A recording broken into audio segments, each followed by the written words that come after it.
Is she delusional to No. believe if she couldn't pull it off here, she could pull it off somewhere else? I don't think she's delusional. I think that that's how politics goes. I mean, basically, you have to say that if she plans to stay in it, then, you know, that is exactly where she's going to go with it. But here's the biggest problem. New Hampshire is where the investors, those who are going to donate, the big donors, are making their determinations.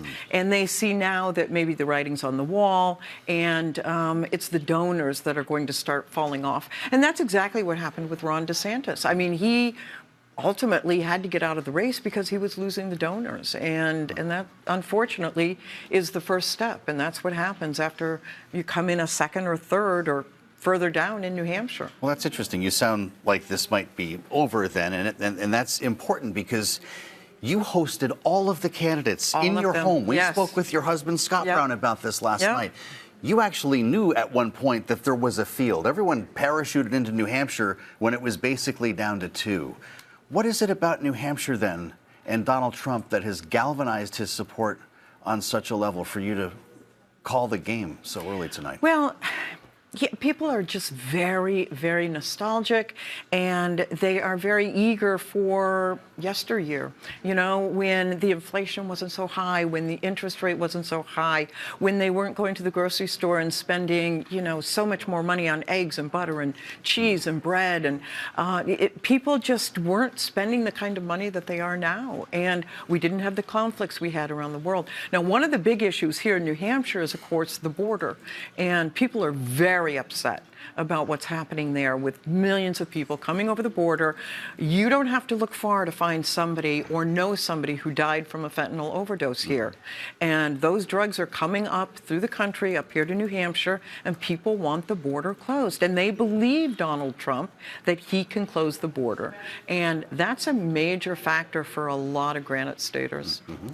Well, I guess it is a question on border security, and we know that the current president sitting in the White House also knows that, as he is trying to work out a border security deal with Congress at the moment. On that note of President Biden, we did get a statement in from the Biden campaign, which says, while we work toward November 2024, one thing is increasingly clear today: Donald Trump is headed straight into a general election matchup where he'll face the only person to have ever beaten him at the ballot box. Joe Biden. Joe Biden and all of his people want Donald Trump to be the Republican nominee. That's exactly what they want. So tonight, he is the winner.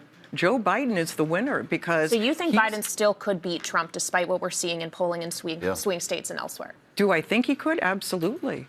Absolutely. I think that voters have to look at this very realistically and know that the country is very divided. We're a divided country with a lot of angry people out there.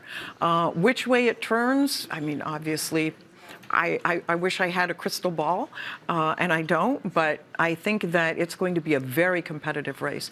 But clearly, people are looking for change, and I think there's a lot of disappointment, and more disappointment tonight, knowing that this is going to be a Trump and Biden matchup once again. So where are we on a third party then? Because No Labels is looking at New Hampshire, or at least it has been, having Joe Manchin visit and other potential candidates who Democrats say would spoil this race and hand it to Donald Trump. Could you see New Hampshire voters embracing an idea of a third party right now? New Hampshire voters are pretty loyal to Donald Trump. I think, you know, you're seeing that tonight. Republican voters. Well, of course, I'm talking about Republican voters, of course.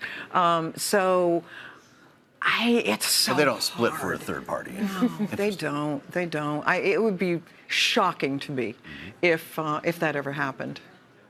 Well, I'm just continually looking at the Associated Press. 27% now of votes counted, 53.4% for Donald Trump, 45.7% for Nikki Haley. So we're talking less than an 8-point spread here. Did Nikki Haley and Chris Sununu, the governor here by extension, set the bar too low potentially? Could have potentially led voters leading into today to think, well, she doesn't think she could win anyway. I guess it's hopeless, and I'm not going to go cast a vote for her if Trump's got this in the bag. I don't think so. I think, honestly, that she ran a really, really aggressive campaign here in New Hampshire. And Chris Sununu, a very popular governor, was up on the high hills and low valleys shouting her praises. He was out there every day, it seemed, at a rally, at a diner, you know, spouting about how she had a chance and not to listen to the polls. And unfortunately, once again, I think that New Hampshire just sided with someone that they felt could bring them back to something that they like, which is lower interest rates and better prices and lower gas prices and, you know, lesser conflicts around the world.